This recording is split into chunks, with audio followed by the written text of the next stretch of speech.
because it is winter still, and in fact, we just got snow today, I haven't been able to test this out outside, so I wanted to figure out a way to test this out inside. So I have been using it actually as a kneeler to give my kids baths, and it has been absolutely awesome.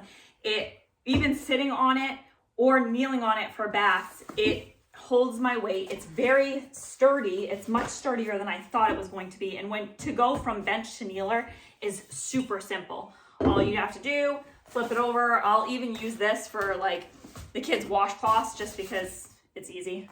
And then if you want to fold this down and store it, you just pinch these two on the outside. So pinch it and fold. Pinch the other side together. And then you fold that one too.